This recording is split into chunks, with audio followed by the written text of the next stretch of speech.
1 കൊല്ലവർഷം ആരംഭമാണ്. അതുകൊണ്ട് തന്നെ ഒരു പുതിയ വർഷം അമ്പലത്തിൽ പോയി തുടങ്ങാമെന്ന് വിചാരിച്ചു. എന്താണെന്നറിയില്ല, തലേദിവസം തന്നെ അമ്മയുടെ സാരിയെല്ലാം റെഡിയാക്കി ഞാൻ എന്താ അമ്പലത്തിൽ പോകാൻ സെറ്റായിട്ട് ഇരിക്കുകയായിരുന്നു. ചിങ്ങ 1 സൺഡേ ആയതുകൊണ്ടും അന്ന് ക്ലാസ് ഉള്ളതുകൊണ്ടും നമ്മൾ രാവിലെ തന്നെ അമ്പലത്തിലേക്ക് പോകാമെന്ന് വിചാരിച്ചു. 6:30 തന്നെ നമ്മളിതാ പെരുമ്പാവരെല്ലാം കഴിഞ്ഞിരിക്കുകയാണ് ഗൈസ്. നമ്മളിപ്പോൾ പോകുന്നത് ആവണംകോട് സരസ്വതി ക്ഷേത്രത്തിലേക്കാണ്. കേരളത്തിലെ തന്നെ അപൂർവമായ സരസ്വതി ക്ഷേത്രങ്ങളിൽ ഒന്നാണ് ഈ ക്ഷേത്രം. കാരണം ശ്രീശങ്കരന് സരസ്വതി ദേവി നേരിട്ട് പ്രത്യക്ഷപ്പെട്ട് അനുഗ്രഹം നൽകിയ ഒരു പുണ്യഭൂമി കൂടിയാണിത്. ഇനി ബാക്കി വിശേഷങ്ങളെല്ലാം അമ്പലത്തിലെത്തിയതിനു ശേഷം.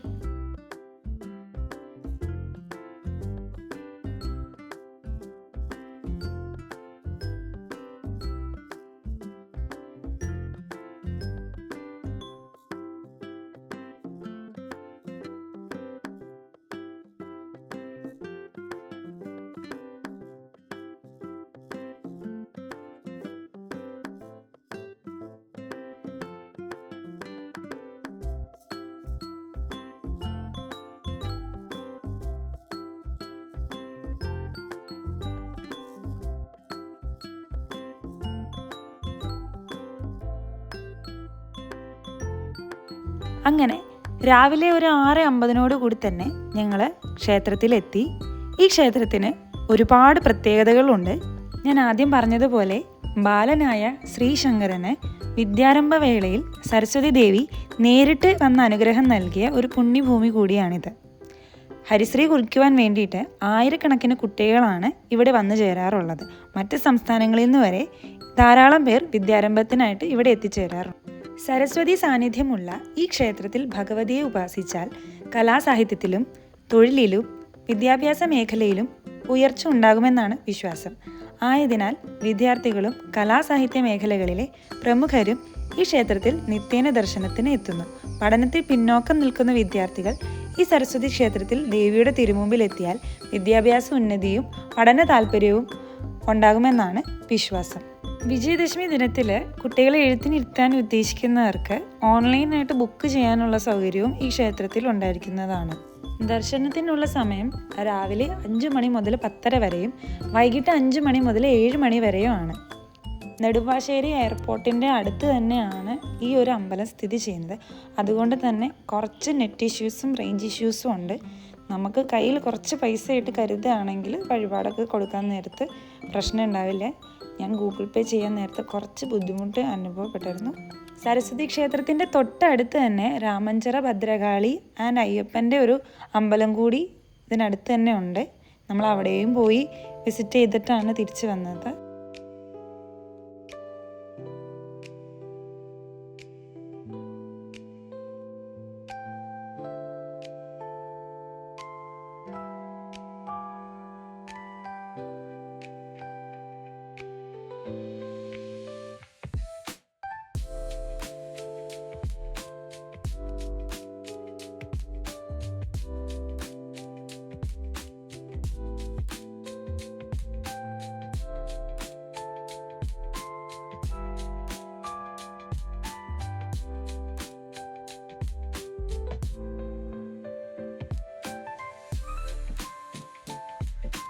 അങ്ങനെ തൊഴുത് പ്രാർത്ഥിച്ചതിന് ശേഷം നമ്മൾ നേരെ മസാല ദോശ കഴിക്കാനാണ് പോകുന്നത്.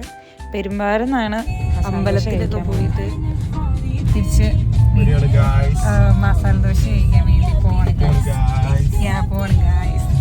സൂക്ഷിച്ച് വണ്ടി എടുക്കുകയോ. നമ്മൾ പോളേട്ടനെ ഒരു ചന്ദനൊക്കെ അടിച്ചു.